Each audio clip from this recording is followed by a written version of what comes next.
Está con nosotros Javier Milei. ¿Cómo está, Javier? ¿Qué tal, Carolina? ¿Qué tal, Nicolás? Un gusto estar con ustedes. ¿Cómo le va? Bueno, enseguida vamos a hablar del dólar blue, pero quiero hacer un paréntesis porque quizás le podemos preguntar sobre la pericia de los arqueros a Javier Milei. ¿Tiene un historial con Más el adelante fútbol? en un rato le vamos a preguntar qué opinan algunos arqueros y también tiene algunos cálculos de la economía del Mundial. Hay algunas cosas interesantes desde el punto del análisis económico que se puede decir de todo esto. Bueno, enseguida nos vamos a meter con eso, la óptica de Milei sobre el mundo mundial, el mundo del mundial. El fue arquero de Chacarita, ¿no? Sí, claramente. Pero vamos a hablar del dólar blue porque pegó un salto importante. Estamos hablando de que llegó hoy a 312 pesos. Y hay quienes dicen, bueno, prepárense porque esto es con toda la artillería puesta, ¿no? ¿A cuánto podría llegar el dólar en la franja que tenemos como referencia, no? A ver, vamos por partes. Si el propio viceministro de Economía, que en los hechos es el ministro de Economía, porque el ministro de Economía se ocupa de temas políticos, dijo que estuvimos al borde de una hiperinflación cuando estuvimos con el tipo de cambio cercano a los 350, cuando yo miro el contado con liquidación, que es el que más se aproxima a un dólar verdadero de mercado, porque es el mercado que más profundidad tiene, ¿no? Está entre 333 y 335 pesos, entonces estamos en problemas, primer punto. Lo otro que hay que comprender, que no es que el dólar sube, el problema es que el peso pierde valor. O sea que cada vez nos queremos sacar más rápido los pesos encima. Eso es un factor adicional, ese es un problema todavía muchísimo más grave que se llama el problema de la caída de la demanda de dinero. Ese problema que vos estás señalando, Carolina, es muchísimo más grave. Ese es el detonante de todas las crisis, eso. Entonces, lo primero que hay que comprender es por qué pierde valor el peso. Bueno, el peso pierde valor porque vos tenés una explosión de pesos. O sea, hay una emisión furiosa de pesos. ¿Eso no se frenó? A ver, no, es que el problema vos tenés problemas con la emisión monetaria.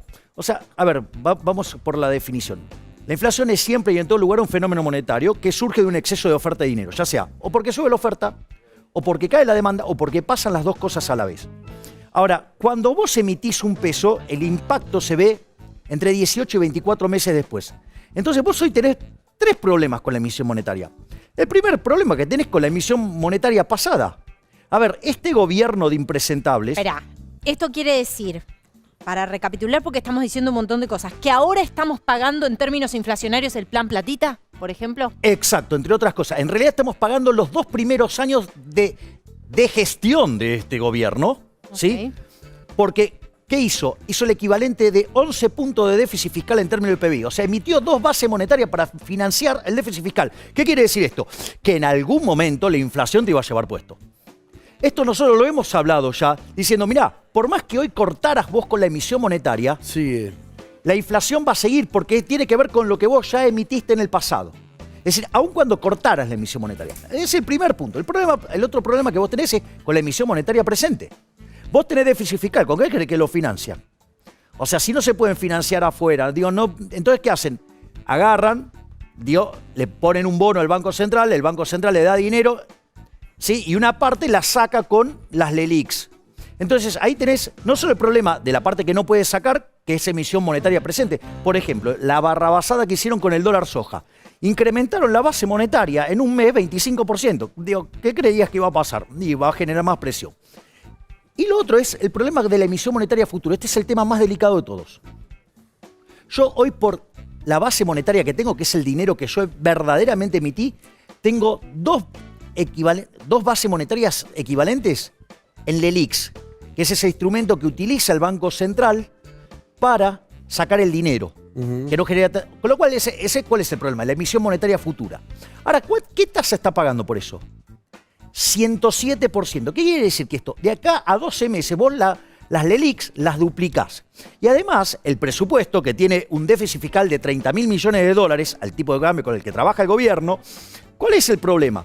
Que el 75% lo está esperando financiar en el mercado local. Es decir, vas a tener más LELIQs, por decirlo de alguna manera. Quiere decir que vos te vas a ir a una relación de 5 veces la base monetaria en LELIQs. En la previa de la hiperinflación, en el cuarto trimestre, de 1988 tenías una relación entre pasivos remunerados, LELIQs, y base monetaria como la de hoy. Y quiere decir que vamos a ir a 5 veces eso. ¿Es una bomba de tiempo? Es una bomba. Es inevitablemente una... Es una bomba. O hay modos de... Hay modos de desactivarlos, pero digo, eso no está dispuesto ni a hacerlo este gobierno ni la oposición. ¿Cuáles son los modos de desactivarlo? Bueno, vos, por ejemplo, una forma que podés hacer es instrumentar una dolarización como la que propusimos nosotros. Ayer habló Cavallo sobre la dolarización, habló sobre eso, me parece que tenemos después en un rato, y habló sobre usted también, y sobre su ideario económico y demás. A ver, vamos a escuchar a Cavallo. A ver. Le voy a nombrar, para terminar, a 2 figuras que han hecho mucho hincapié en el programa económico, y usted me dice con cuál siente más afinidad para pensar o a quién ve gestionando la economía de la Argentina en un futuro. Javier Milei o Ricardo López Murphy. No, los dos son buenos y ojalá en algún momento puedan cooperar entre ellos. Javier Milei tiene un gran empuje y tiene la frescura de quien no ha estado enredado en gestiones de gobierno y a su vez cree que se pueden hacer cosas que muchas veces no son posibles hacer. Pero sin embargo, el que él esté pregonando el valor de la libertad está teniendo un efecto positivo y además ha logrado que los jóvenes que en otras épocas se entusiasmaban con las ideas marxistas o con otro tipo de ideas disruptivas ahora estén apoyando las ideas de la libertad. Bueno, ahí hablaba de usted, una de las cosas que decía es que le gustaría ver a usted más incorporado, más cerca de Juntos por el Cambio, le gustaría ver a un bloque opositor más fuerte. Sí, dijo, colaborando en el equipo económico con López Murphy y el nuevo gobierno. Ahí es política y podemos tener diferencias de criterios. Desde mi punto de vista, esto es una opinión mía, la política no es una ciencia exacta, entonces, digamos, yo voy a decir lo que la yo dinámica creo. de lo impensado. Como Otra vez viene con Dante Panzeri, Wiñaski. Viste que no le dije Nicolás ahora, le dije Wiñaski. Wiñaski, está bien. O sea, no sé si queda claro. Ya discutimos esa frase. Digo, justo un bilardista, un heredero de Subeldía, le vas a decir, digamos, le vas a nombrar a Dante Panzeri, dale. Pero de la política, ¿no? No, bueno, no a ver, entonces, ¿cuál es el punto? El punto es el siguiente. Cuando vos, como yo lo veo, para mí es inviable Juntos por el Cambio tal cual existe hoy. ¿Por qué? Porque el radicalismo es la Internacional Socialista, porque la coalición cívica es un desprendimiento por izquierda del radicalismo, con lo cual también son parte del problema, y el ala blanda de Juntos por el Cambio también es un problema. Porque recite ideas que nos han condenado al fracaso. Y con la fatal arrogancia de creer que son más inteligentes y lo pueden hacer bien. Con lo cual, el problema, o sea, son como kirchneristas reloaded. Porque los kirchneristas por lo menos son brutos. Es decir, estos van a hacer daño de manera eficiente, con lo cual es más problemático. Por lo tanto, yo no estoy dispuesto a ser parte de un nuevo fracaso que traiga a los kirchneristas de vuelta. Yo los quiero sacar a los kirchneristas. No quiero hacer a Máximo Kirchner presidente en el 2027. Es decir, yo no quiero ser parte de ese fracaso. Ahora, es cierto que hay un ala de Juntos por el Cambio con el cual yo me llevo muy bien y que, digamos, puedo trabajar, pero no con las partes que acabo de mencionar, porque eso es parte del fracaso. Entonces, ¿cuál es la diferencia entre el caso del político convencional y en mi caso? Que yo no me desvivo por tener un cargo. A mí tener un cargo, no, me da lo mismo, yo vivo de dar mis conferencias, lo mío es otra cosa y solamente estoy dispuesto a involucrarme en la gestión solo si yo creo que hay chances de éxito. Yo no voy a estropear todo el trabajo de batalla cultural que llevo hecho hace más de 20 años, 10 años de manera más conocida, o 30, pero no estoy dispuesto a rifarlo en algo que yo sé que va a terminar mal. Entonces, esa es mi opinión, Bueno, volvamos al tema de la dolarización para ordenar un poco la conversación, después vamos a volver sobre la política. Pero exactamente lo que dijo Cavallo, bueno, en ese fragmento justo hablaba de la política, de usted y de Ricardo López Murphy. Me gustaría volver al tema de la dolarización porque él hablaba de, en la actualidad, autorizar el uso del dólar para todo tipo de transacciones y hablaba de un escenario de régimen bimonetario, ¿no? Hay quienes cuestionan la idea de la dolarización por esta idea de la pérdida de la soberanía monetaria. Hay que preguntarse también qué soberanía monetaria hay cuando la moneda no vale nada o no puede preservar su valor, pero igualmente vayamos a ese punto. ¿Cómo se implementaría un esquema de dolarización hoy? Vamos por partes, por favor. Primero, yo no adhiero al régimen bimonetario. Porque la pregunta es, ¿vos preferís tener dólares o pesos? Dólares. Me gustaría que el peso valga algo, pero el dólar preserva su valor. Pero a ver, Sí. lo voy a poner de manera áspera. A ver. El peso es la moneda que emite el político argentino. Por ende, no puede valer ni excremento porque esas basuras no sirven ni para bono. ¿Está claro? Es decir, y eso, digamos, en todo el arco político, en su gran mayoría, en la madriguera donde yo tengo que trabajar, la madriguera es un nido de ratas. ¿Sí? Digo, o sea, punto uno. ¿No fue Por lo- eso para el Congreso? No, para nada. Digamos, o sea, es lo que yo digo, o sea, siento y vivo a día cuando los veo. Bueno, pero Javier, Vamos. para la última vez que estuvimos, conversamos y yo le pregunté si usted era la antipolítica y me contestó, no soy la antipolítica, creo en la política y convenimos en que la solución es una solución política, no se puede llamar madriguera a toda la clase política. No, dije que digo en su gran mayoría. Dije en su gran mayoría, no dije toda. Igual es ofensivo, ¿no? Ofensivo es en este país donde se producen alimentos para 400 millones de seres humanos, se le cobra impuesto al campo por un 60%, se lleva el Estado el alimento de 240 millones de seres humanos y hay 5 millones de argentinos que no le alcanza para comer. Eso es violento.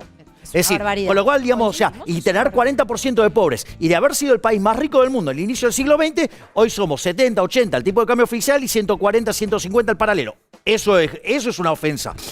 La ofensa es que, digamos, en los últimos 40 años los únicos que progresaron fueron los políticos. Y lo más agresivo de todo, que cuando vos ves la dieta de un político que gana mucho más que el individuo mediano de la economía, que es menos que el promedio, ¿sabés qué es lo peor de todo? Que además, cuando vos mirás el nivel de vida que tienen, no se condice con lo que ganan. O sea, con lo cual, digamos, yo no tengo por qué ser contemplativo con tipos que son chorros. Cerremos esa conversación, volvamos a la dolarización. Vamos, ¿por qué, digamos, régimen bimonetario no? Porque el problema que va a pasar es que hay una parte que opera en dólares y le va a ir bien. Y la parte que va en peso, que va a quedar funcionando con la moneda del político argentino, va a quedar en peso y lo vas a arruinar. Es decir, los pobres van a ser más pobres. Es decir, porque se te va a derrumbar la demanda de peso, porque nadie lo va a querer tener, se van a ir todos al dólar. Ese switch de portafolio vos lo estás fogoneando, lo estás fomentando y con una caída de la demanda de dinero, la cantidad de pobres indigentes que vas a generar es impresionante y vas a tener un estallido social enorme. Punto uno. Por eso yo no quiero el régimen bimonetario. La dolarización. Lo primero que hay que entender es por qué existe el Banco Central. Este debate arrancó a mediados del siglo XVI, allá por 1550 en la Escuela de Salamanca, entre lo que se llamaba la escuela monetaria, la Currency School, y la escuela bancaria. Cuando vos haces todo el debate y llegás al siglo XIX, poco antes del medio del siglo XIX, con la ley Peel en Inglaterra, se crea el sistema financiero monstruoso que tiene el mundo hoy. Básicamente era un banco central. En ese caso, el Banco Central, digamos, tenía un tipo de cambio fijo, una caja de conversión patrón oro, pero acompañado de lo que llama un sistema de encaje fraccionario, que es lo que tenemos hoy. O sea, vos, por ejemplo, vos llevas hoy 100 pesos. El banco guarda 20 y presta 80. O sea, ¿qué es el banco? El banco es un intermediador de plazos. Toma plata corta y la presta largo. ¿Por qué, digamos, el Banco Central regula a los bancos? ¿Por qué? Porque si alguien quiere ir a pedir la plata y vos no la tenés... Para que se queden con algún respaldo. Esos son los encajes. Sí, y te presta plata en caso de que vos tengas una corrida y se supone que después vos ese crédito lo recuperás y pagás y ahí es cuando se neutraliza el efecto. Solo existe por eso el Banco Central, en realidad. Lo que pasa es que los políticos después lo tomaron para estafar a la gente. En el caso argentino es un escándalo mayor. Entonces, lo primero que vos tenés que asegurar es que el Banco Central no sea necesario, porque vos no vas a poder imprimir dólares. Entonces, ¿cuál es el problema? Pará. Pero si fuera verdaderamente un ente autárquico, no funcionaría bien? No. Digo, hay otros países No. países que registran una inflación anual similar a la que nosotros registramos mensualmente, que tienen Banco Central y simplemente no se Pero hace vamos- cualquier cosa con el Banco Central. Pero vamos por esto. La pregunta es moral primero. ¿Vos creés que robar está bien? ¿No? Bueno, digo, el accionar del Banco Central es un robo. Y cualquier cosa que Pero haga no el en ba- todos lados es un robo. No, sí, en todos lados es una estafa. ¿Departamento del Tesoro es una estafa? No, la Reserva Federal. La Reserva es una Federal. estafa, es una Perdón. estafa. Sí, el Banco Central como criterio, como concepto, es una estafa. Banco Central de Inglaterra Es decir, una y estafa. cualquier cosa que haga el Banco Central hace daño. Si expande, hace daño. Si contrae, hace daño. Y si no hace nada, también hace daño. Porque en realidad, por ejemplo, en el patrón oro, cuando el oro se apreciaba, ¿qué hacía? O sea, el oro se volvía más caro, por decirlo de alguna manera. ¿Qué hacía la gente? Iba a la mina, sacaba más oro y aumentaba la cantidad de oro. Y la cantidad de dinero que había dentro de la economía se regulaba por la cantidad de oro que generaba los propios individuos. Es decir, y nadie mejor que eso, que los propios individuos, saber cuánto oro quieren tener, o, digamos, por si fuera un régimen áureo, ¿no? Entonces, ¿cuál es el punto? El punto es, vos solamente podés eliminar el Banco Central cuando antes eliminás la necesidad de tenerlo. Para eso tenés que hacer una modificación de la banca. Se llama banca Simon. Eso, digo, los economistas ya lo descubrieron en la década del 30. Entonces, vos primero tenés que reformar el sistema financiero. Ahora, vamos por partes. Si vos tenés una hiperinflación, la reforma del sistema financiero la haces en 15 minutos. Si vos tenés que enfrentar el despiole que está dejando este gobierno, te va a demandar 2 años y medio. Sí, igual tengo la sensación de que acá entra mucho el factor Argentina. Digo, si verdaderamente lo que llamamos un ente autárquico funcionara como tal, muchos de los dolores de cabeza que tenemos nosotros y que no tienen otros países de la región no lo tendríamos, ¿no? A ver, vamos a hacerlo así. Para que el Banco Central, mira, esto está en Hayek, en un libro, su último libro que es de 1988, se llama La fatal arrogancia. Yo te voy a decir todas las cosas que tiene que saber el Banco Central para hacerlo bien. Tiene que conocer algo que Robert Lucas Jr. lo llama los parámetros profundos. Los parámetros profundos de la economía son, por ejemplo, las preferencias de todos los agentes, de todos los individuos de la economía, pasados, presentes y futuros. Sobre todos los bienes que existen en la economía, pasados, presentes y futuros. Además, tiene que conocer algo que se llama la tasa de preferencia intertemporal. Cómo decidís pasar consumo del presente al futuro. Cosas. Es una cuestión muy técnica. No, yo sé que es técnico, pero digo, Pero lo que quiero ver es, no o se sea, podría- digo, a ver, lo vamos a hacer en estos términos. Nicolás, vos, por ejemplo, ¿vos sabés que vas a estar consumiendo de acá a 15 años, por decir algo? Comidas, espero. No, bueno, ¿cuál? ¿A qué hora? ¿Qué tipo de comida? Digamos, vos sabés Que cada qué vez tipo de... menos. qué No, tipo- es inviable ese nivel de previsión. Bueno, la única forma que vos podrías hacer esto bien es que, digo, hay un montón de... La lista es muchísimo más grande sobre la tecnología, sobre los recursos. Pero no importa. Vos solamente podés hacer eso bajo 3 condiciones, siendo omnisciente, omnipresente y omnipotente. O sea, que debería ser Hashem, debería ser el creador, debería ser Dios. Y te voy a decir algo. O Stalin. No, bueno, se lo hizo mal, un criminal. Pero, entonces, ¿qué es lo que quiero decir? Digamos, no hay forma de que vos puedas resolver ese problema correctamente. Por eso también es importante entender la lógica de Hayek, digamos, cuando él escribe el uso del conocimiento en la sociedad. ¿Me entendés? Porque, digamos, o sea... Es interesante, pero volvamos a lo... Perdón, ¿no? No, por favor. A lo más llano. Porque se habló mucho del Mundial, va a tapar todo. Pasaron 2 fechas. La pregunta es, Dólar. vamos a ponerle la prueba ácida a la estupidez que dijo la ministro de Trabajo. No, digo... No, pero 3-2. Kelly Olmos, Kelly Claro. Olmos. Sí, que la estupidez que dijo. La pregunta es, digo, a ver, 3-2 el dólar. supongamos que Argentina de acá al final gana todos los partidos, es campeón del mundo, y la contracara de eso es, te dejo sin un mango y con la heladera vacía.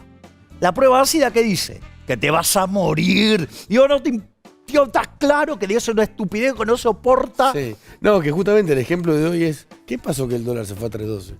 Porque, ¿Eso va a generar más inflación? bueno, porque, ¿cuál es el problema? Lo que vos estás viendo es la posibilidad que se quintuplique los pasivos remunerados del Banco Central. Entonces, digo, vos, eso que te dice, y de cara al futuro tenés un montón de inflación. Entonces, si vos vas a tener inflación, vas a demandar más, vos querés tener, si hay mucha más inflación, ¿vas a querer tener más peso o menos? Y menos. ¿Cuánto sea más? Ve. Pero- A ver, ¿A usted le gustaría ser el próximo presidente? Yo trabajo Para un proyecto en el para que un podría proyecto ser... en el cual yo Ok. podría ser el presidente. Bueno, pero usted está describiendo un escenario donde, y estoy citando textual porque le hice la repregunta, un escenario en el que se entregaría una suerte de bomba de tiempo en términos económicos. Habló de lo que pasa con las LELIQs, habló de la base monetaria. La pregunta es, ¿por qué querría ser presidente en ese escenario tan apremiante? ¿Cree que puede solucionarlo? ¿Cree que es viable? ¿O cree que...? Porque yo creo que una Argentina mejor es posible. Y que sí se puede arreglar. Y que, a diferencia de los otros, yo sí sé cómo se arregla. Pero no solo que sé sé lo que hay que hacer, cómo hay que hacerlo, pero además tengo el coraje para hacerlo. Nadie en la oposición tiene el coraje para hacerlo. No. Si le demuestran que sí. Como ayer Cavallo decía, me gustaría que Milei y López Murphy aporten a un equipo económico. Yo no me puedo sentar con el señor López Murphy. ¿Por qué? Por el comportamiento de sumarse a una coalición socialdemócrata traicionando los valores de la libertad. Bueno, y con Patricia Bullrich entonces tampoco. No, digamos, no ha hecho la prédica que ha hecho López Murphy, no ha dicho las cosas que dijo López Murphy de mí, tratándome de kirchnerista de derecha, tratándome de castrista, tratándome de chavista. Pero no le perdonaría eso para... No. A ver, yo daba conferencias con él. Él ha leído libros míos, él ha prologado libros, yo he sido parte de sus libros. Digamos, ese tipo de ofensas no hay retorno sobre esos niveles de traición. Pero ni siquiera, esto es interesante. No hay retorno sobre la traición. Ni aunque sea mejor para la patria. Con traidores, no. O sea que es imposible una posibilidad de acercamiento a Juntos por el Cambio. Imposible. Es imposible Juntos por el Cambio. Pero, me dio la sensación de que podría estar más cerca de Carrió que de López Murphy. No me ofenda. No. Porque además con esa señora estoy en un juicio. Porque dijo una aberración sobre mi persona. La misma aberración que dijo Maduro. Es decir, qué interesante. O la misma aberración que decía la gente de la lista de López Murphy. Con acusaciones gravísimas. Dios, ya sabemos de qué estamos hablando. No lo quiero ni repetir porque me repugna eso. Y eso, digamos, se generó desde Juntos por el Cambio. Porque fue tan terminante con López Murphy que, bueno, tenía gente que... A ver, para que la gente sepa. En el armado de él había gente que me acusaba de nazi. Igual que Carrió. Igual que Maduro. Es decir, al final, ¿quiénes son los que están del lado de la izquierda? Ellos, no yo. Bueno, o sea que se imagina... Y la ventana, para no cerrarte la ventana, por favor. Discúlpame, Carolina. No. Pero sí, y esto lo dije públicamente, yo estoy dispuesto a recibir en nuestro espacio a el ala dura de Juntos por el Cambio. Y si quisieran una interna, le damos la interna, y si ganan, acompañamos. O sea, para pasar en limpio, ¿usted puede imaginarse un escenario en el que Patricia Bullrich sea invitada a formar parte de Libertad Avanza y tenga una interna con usted? Sí, obvio, claro. Y si gana ella, ¿podría ser Bullrich presidenta, Milei ministro? Digamos, acá lo que cuenta es la decisión de la gente. Yo no tengo por qué... Hagamos una ucronía. No, imaginemos algo que no pasó. Van a la interna. Gana Bullrich. Yo estoy para acompañar. Sería el ministro de Economía de Bullrich. Si fuera dentro de una estructura fuera de Juntos por el Cambio. Sí. Sin los radicales, sin la coalición cívica, sin las palomitas tibias y amargas, digamos, inoperantes, empobrecedoras. Wow. Bueno, un título. No, digamos, o sea, por eso yo digo, pero ¿cuándo negué la posibilidad de que sí. el ala dura de Juntos por el Cambio venga? ¿Esa propuesta existe? ¿Ya la hizo esa propuesta? Porque lo está diciendo aquí. Pero lo hago explícitamente. Digamos, lo hago explícitamente. O sea, usted le ofreció a Patricia Bullrich tener una interna dentro de Libertad Avanza. Hasta lo hablé con Mauricio Macri. Con los dos lo hablé. Pero los dos yendo para Libertad Avanza. Bueno, está bien, porque no puedo estar del otro lado. Aparte, no me quieren. Lo cual, digamos, o sea, está claro que tampoco hice un trabajo para que me quieran, ¿no? Pero digo, o sea, y tampoco me interesa que me quieran. Sí. Los fracasados, los que hundieron el país, los que transan, los que negocian, los que son socios de los K, que les aprueban presupuesto que implica 30.000 millones de dólares más de impuestos, porque la deuda son impuestos futuros. ¡Ey! Los cómplices que le votaron y le dejaron pasar el acuerdo con el Fondo Monetario Internacional mientras que nos reventaban la cabeza con impuestos. Digo, con esos, no. Está claro. ¿Cómo lo ve Alberto Fernández? No sé, quizás tengo que pasar por el oculista y se me quedaron viejos los anteojos. No Bueno, lo ve. Tuvo Lo veo un desdibujado. eje 20. Lo veo desdibujado. ¿Y a Cristina? Es muy difícil romper la subjetividad cuando la veo. Sí. No sé, dije todo por eso. ¿A Máximo Parado en el Paravalancha en el acto de la madre? Digo, a ver, la forma en la cual uno expresa, es una cuestión personal. Digo, ¿qué tengo que meterme yo ahí? Cada cual lo Es vive. un diputado, presidente del Pero cada uno lo vive o del sea, Partido Justicialista de Buenos Aires. Saquémoslo del Paravalancha. pero digo, Bajémoslo de Paravalancha. No, pero por eso, a ver, vamos a ponerlo bien en términos liberales. ¿Afectó el derecho a la vida a alguien? No. ¿La libertad? No. ¿La propiedad? No. Digo, ¿qué? Digo, o sea, Bueno, que se cuelgue del Paravalancha, que haga lo que quiera. O sea, ¿sabes qué? Si fuera Churchill y se cuelga del Paravalancha y arregla la Argentina, digo, no lo festejo. Bueno, se le pregunto, ¿qué opinión tiene del señor presidente del PJ bonaerense y diputado nacional y jefe de la Cámpora, Máximo Kirchner? Peor que el que tengo de la madre. Porque por lo menos la madre tiene un currículum para amparar las aberraciones que hace. Y tiene los votos. El chico ni siquiera tiene los votos y no tiene el currículum de la madre. O sea, porque esa es la realidad. O sea, ¿usted le respeta la carrera política de Cristina? No me gustan sus ideas, pero a ver, fue 2 veces presidente. Aparte pasó por todos los cargos. Eso es interesante. Porque en realidad ella que salió a criticarme lo nuevo, y dice que ella lo nuevo, más de 30 años lleva en política, arruinando el país. Sí, dijeron que ellos eran lo nuevo, sí. ¿Qué es lo nuevo? A ver, fue 2 veces presidente, es vicepresidenta ahora. No solo eso, sino que además ¿Se le va a olvidar Ahora. alguno? A ver. como si, fue diputada nacional, fue senadora nacional, fue diputada provincial, senadora. ¡Ey! Asesora municipal. Dale, llevas años, destrozando el país. Aparte, es como, Cristina es como Atila. Atila donde pisaba, destrozaba el piso. Bueno, es igual. Los lugares donde tocaron los Kirchner lo arruinaron. Pero usted recién dijo que le respetaba la carrera política. Reconozco un dato fáctico, que es otra cosa. Bueno, también es presidente Alberto Fernández y ha ejercido muchos cargos públicos, ¿no? Bueno, también es otro desastre, pero...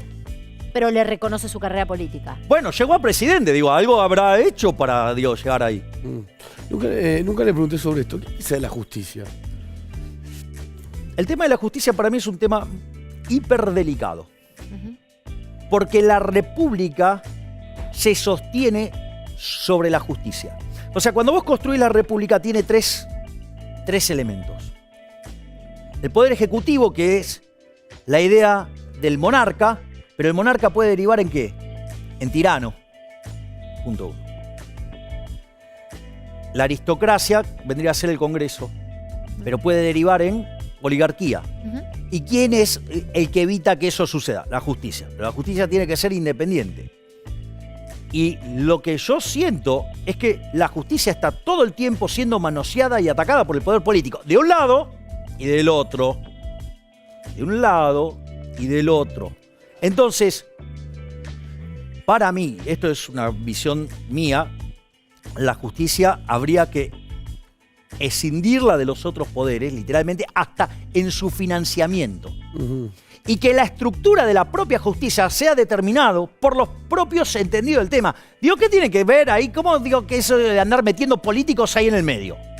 No. Y se tendrían que autoelegir los ellos, los se tendría, jueces. claro, exactamente, tendría que ser algo, digo, entre especialistas, que se resuelva entre especialistas, que ellos determinen la mejor manera que funciona, que tengan independencia en sus recursos y que no dependan de nadie, y que hagan lo que ellos consideran que es lo correcto. O sea, ¿usted cree que debería haber una reforma judicial en la Argentina? Sí, obvio. Y constitucional, ¿no? Bueno, está bien. Yo lo que estoy diciendo, cómo veo el problema. Después, después o sea, podemos discutir, digamos, si se puede instrumentar, si no se puede instrumentar, cuándo se podría instrumentar, de qué manera.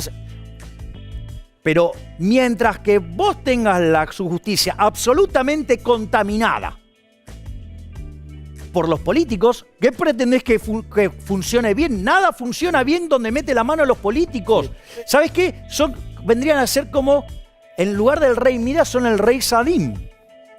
O sea, el rey Midas todo lo que tocaba lo convertía en oro. Bueno, esto convierten todo en porquería. Sí. Es muy interesante lo que está diciendo. Ahora, de ganar tendría que ser una revolución en el mejor sentido. Yo voy a gobernar con la gente de mi lado. Y yo no tengo ningún problema de exponer a la casta. O sea, si la casta me bloquea, yo voy a... O sea, quieren jugar fuerte, yo les voy a contestar de la misma manera. Llamaré consultas populares y los expondré frente a la sociedad y les mostraré a la sociedad la porquería que son y por qué los quieren robar. Digo, a ver, vamos a... Aumentaron los 30% ahora, ¿no? La dieta, no sé si yo la devuelvo. A mí me da lo mismo, o sea, entonces el próximo sorteo entregaré más dinero. Bueno, pero es dinero de los contribuyentes. De los pagadores de impuestos. Porque decirle contribuyente al pagador de impuestos es como decirle novia a la víctima de una violación. No, con esas cosas, digo, los impuestos no se pagan voluntariamente. Por algo se llaman impuestos. Si no los pagás, vas preso. Si podés joder con cualquier cosa, digo, lo único que no te dejan pasar los políticos es que no pagues los impuestos. Entonces, porque la de la casta no se toca. Entonces, a lo que voy es, si ellos quieren jugar fuerte, ellos quieren bloquearme, yo no tengo ningún problema, yo también voy a jugar fuerte. Las reformas que yo considero clave, si no me las pasan, llamo consulta popular. Yo tengo clarísimo cuál es el mandato de la gente. El mandato de la gente para conmigo es muy simple. Digo, le jode soberanamente la inflación. Quieren alguien que arregle la inflación. Bueno, yo sé cómo se arregla. Y lo voy a hacer. Y si la casta no me lo deja hacer, llamaré a consulta popular y los expongo. No tengo problema. Es decir, si quieren seguir estafando a la gente, si quieren seguir arruinándole a la gente, si quieren seguir haciendo todo este desastre de empobrecimiento, bueno, si yo me metí esto para, digamos, volver a poner a la Argentina de pie. Entonces, ¿qué tengo que...? Digo, o sea, ok, ellos me quieren enfrentar. Yo no tengo problemas, yo los enfrento. Y los expongo frente a la sociedad. Y les voy a demostrar a la sociedad la basura que son. Hablando de pie, ¿no? ¿Hablamos un poco del Mundial? Lo que quiera. Un tipo muy flexible. Yo soy absolutamente flexible. Sí. No, porque además farquero, ¿no? El único jugador que la puede agarrar con la mano. Exactamente. Sí. Bueno, eso resuelve una vieja disputa en Argentina si era mejor Filiol o Gatti. Ajá. A ver, de los 11 jugadores de tu equipo, ¿cuántos pueden tocar la pelota con la mano lícitamente? Uno solo. El arquero. Es decir, que jugar con la mano es un recurso escaso. Sí. Gatti juega con los pies, listo. Se acabó la discusión. Filiol fue el mejor de todos los tiempos. Disputan sobre fútbol. No, pero no, aparte, recientemente se hizo un relevamiento, por ejemplo, de los mejores arqueros de los mundiales. Y Filiol, en el año 78, salió primero y les ganó a todos con 35 intervenciones. O sea, era literalmente un pulpo. Era el Superman del arco. Está escuchando la música ahí está Milei arquero, ¿no? No, ahí no estoy. Ah, uy, sí, ese soy yo. Ajá. ¿Atajaba Ahí bien?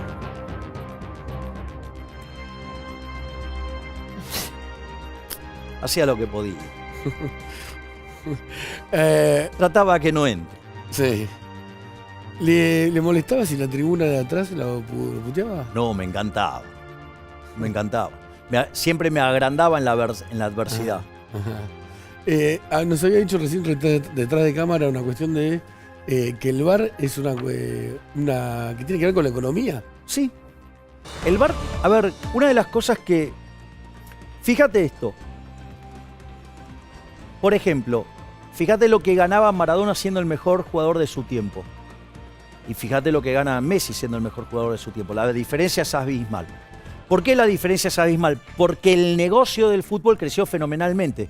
Uno de los elementos más importantes que hizo explotar al fútbol como deporte fue la televisación. Claro.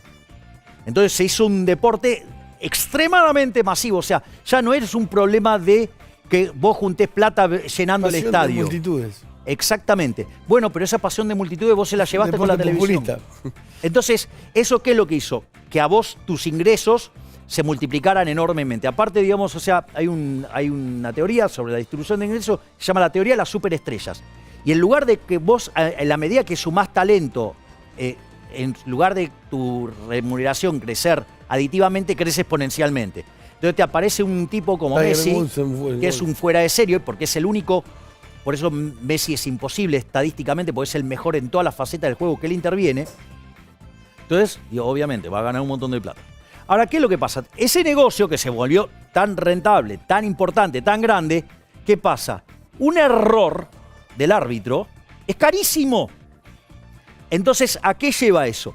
¿Cómo haces para minimizar el error? Y buscas un perfeccionamiento tecnológico. Pero el VAR se equivoca. Bueno, ese es el problema. Digo, se supone que la tecnología está para que no se equivoquen y se comete errores graves, estamos más complicados. Porque entonces, ¿por qué se equivoca la tecnología si si todos podemos ver? ¿Podría haber ahí también dinero? No, ¿a usted qué le parece, Winiarski? No sé, yo en el mundo del fútbol no entiendo nada.